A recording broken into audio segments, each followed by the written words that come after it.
Hello to my fellow history lovers and people that think if I learn something new, it will be a good day. So today I'm going to share an interesting story with you, and it started with a comment on my YouTube video that somebody said, did you know we tried to recruit Hessians during the Revolutionary War? And I did not know that, and I looked into it, and it's really quite interesting.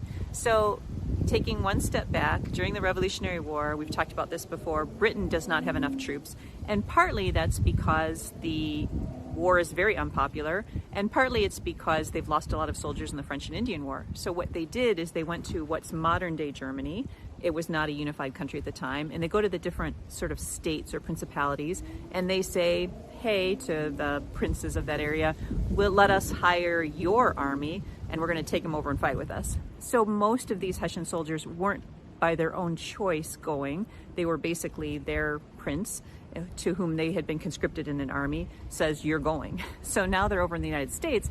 But what's interesting is apparently Ben Franklin and other people in the Continental Congress and leaders in the Continental Army look at that and think, interesting.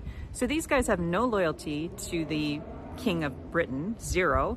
They don't really want to be here. I wonder if they could be swayed in their thinking. So what they do, and I brought a piece of paper, sorry, I forgot to have it here, is they actually make, imagine this is in German, they create flyers in the German language saying, if you're willing to change sides and fight on the side of the Continentals, you will get not only freedom, but you'll actually get land.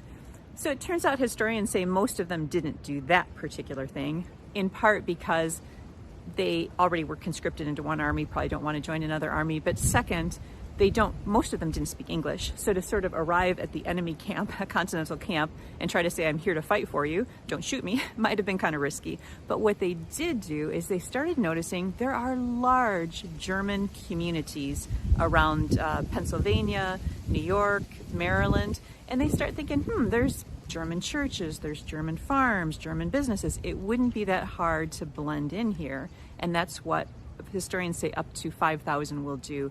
They'll basically join German communities. They'll show up and say they want to be hired as a laborer. I'm assuming they take their uniform off and they just basically say they're here and they want to be hired. And a lot of them are hired as farm laborers. Many of them will marry into these German American communities, and then a lot of them will go on to either rent land or own land and basically stay here. So anyway, thank you to the person in the comments in YouTube that told me that, because I didn't even know that part of the story, and the flyers that were in German left around the British camps for the Hessians to see.